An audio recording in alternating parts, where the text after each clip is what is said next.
Hi, this is Effie Spence. You're watching another episode of Actorholics. I'm given kind of like Lord of the Rings Hobbit love child today, and I love it. It feels very hobbity outside too. It's raining and chilly here in LA.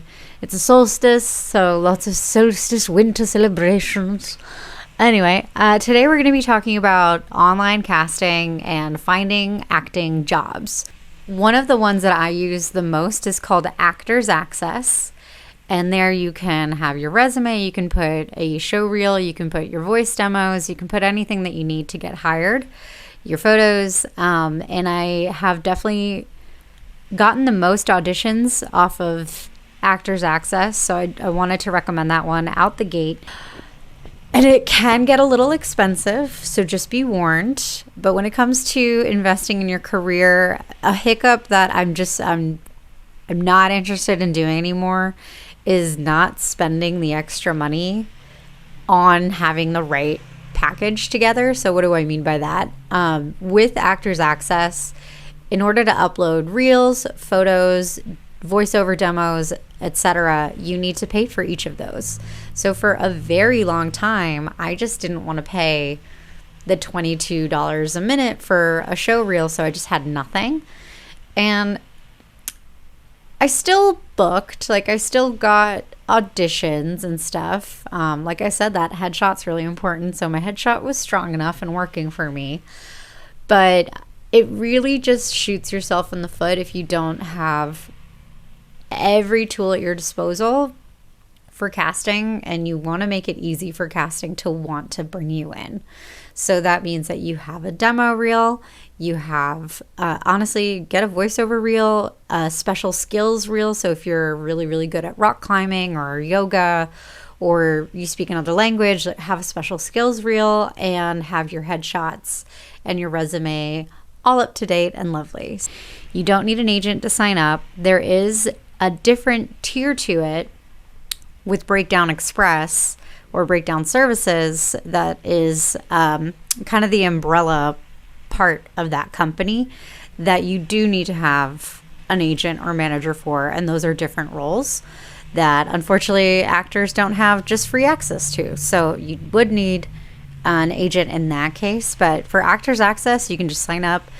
I would definitely recommend paying for the yearly fee. It saves you a lot of money, and it also doesn't limit you, because on Actors Access, each submission for casting is $2, where the yearly membership, especially if you're in SAG-AFTRA, is like less than $100. So you want to be able to apply to as many roles as you can. One year at the end of 2019, I believe it was, I was on Actors Access submitting, and I saw that Moulin Rouge was casting. And I assumed that it was just like a local production of Moulin Rouge. So I applied, and I probably said something funny in the submission note. And then I got the audition, and I looked at the names, and I looked at the pay scale, and I looked at the location, and I was like, oh, this is Moulin Rouge for Broadway. And so a little side tip advice for auditioning and submitting yourself for roles: really, really, really be as prepared for anything as possible, because I was not prepared. I hadn't danced in character shoes, and I don't want to admit how long, and not shockingly, I did not book the room because I was out of practice. So that's my little side note for when you're applying for roles online. Make sure that if you get called in, you are ready to go. Anyway, back to how to actually get acting jobs and find acting jobs. So Actors Access is my favorite one. And then very, very close second to that is called Casting Networks. And that has a lot of background commercial too, which pays really great.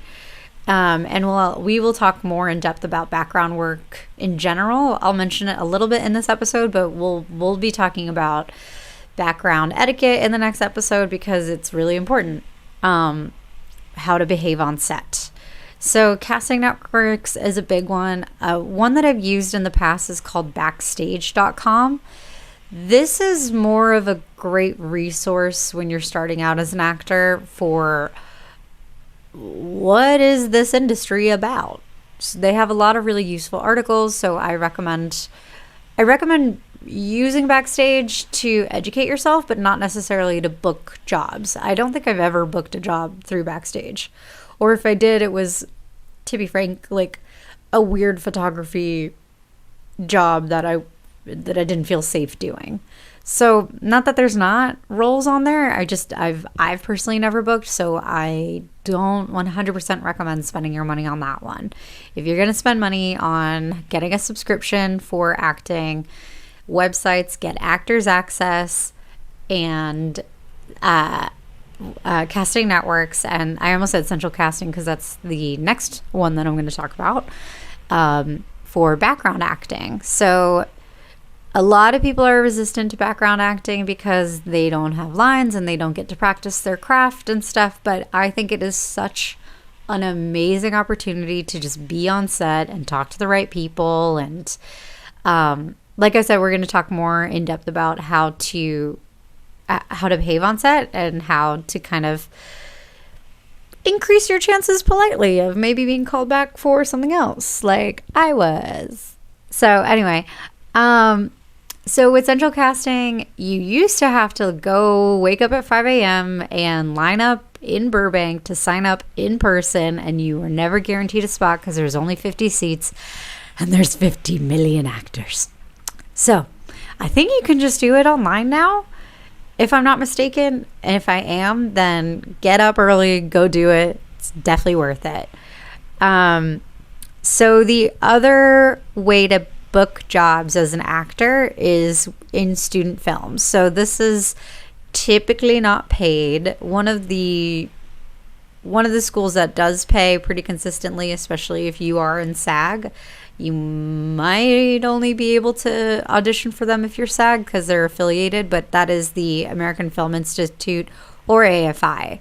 I definitely recommend when you're starting out to look for theater jobs by actually visiting theaters and poking your head in. You know, if you're an actor, you're probably a social butterfly, but if not, then you need to also work on that muscle of being a little bit outspoken, a little brave, and pop your head into a theater and say, hey, you know, I live close by, or I just moved here, or whatever, and, you know, how do I find out about when you're casting?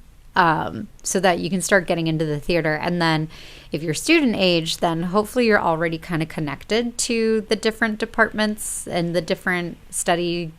You know, if you are at the UCLA studying science right now, but you are watching this because you might want to switch to acting, or you've thought about acting, there's no reason why you can't start reaching out to your fellow students to say, hey, you know, you're a directing major, or film major rather, and I've thought about acting. Could I do it? Another really great way to start your journey into acting is with 48-hour festivals. So these are called drive-by festivals. So these are local work trade. Everybody's doing everything for free, and everybody's kind of doing everything. Festivals where you put up a show within 2 days, or you film a short film within 2 days. So that's where I got started in college.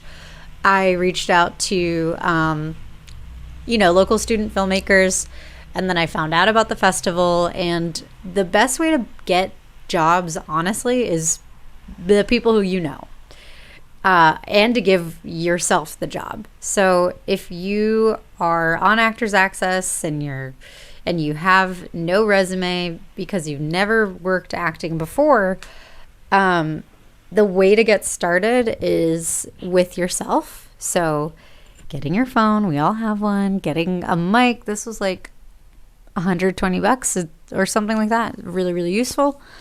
Get your little setup and go shoot something.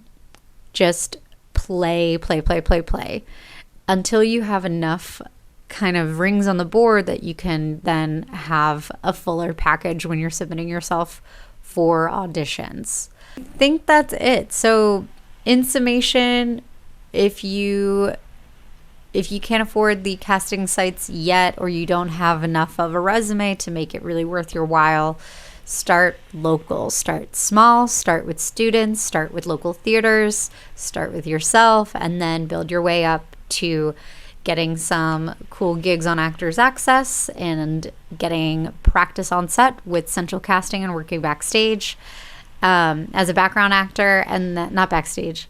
And then eventually you'll be able to have kind of a juicy enough resume and trajectory that you might be interesting for an agent to chat with. And then you can get more work.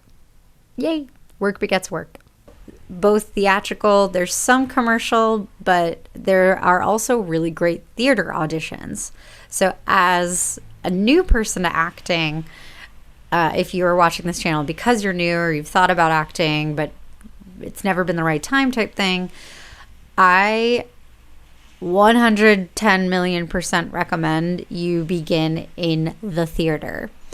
There's nothing like finishing a show and getting to interact with your audience right after. It just feeds the actor's soul. And it also trains you. It makes you work hard and makes you memorize and makes you accountable, because you have to be. When curtain opens is go time. So there's no cut, there's no take two. It's just go. Anyway, back to how to actually get acting jobs and find acting jobs. So Actors Access is my favorite one. And then very, very close second to that is called Casting Networks. And that has a lot of commercial. A lot of background commercial too, which pays really great. And we will talk more in depth about background work in general. I'll mention it a little bit in this episode, but we'll be talking about background etiquette in the next episode because it's really important. Thank you all. That's all I have for acting websites that I recommend that I use today. Have a good one. Toodles.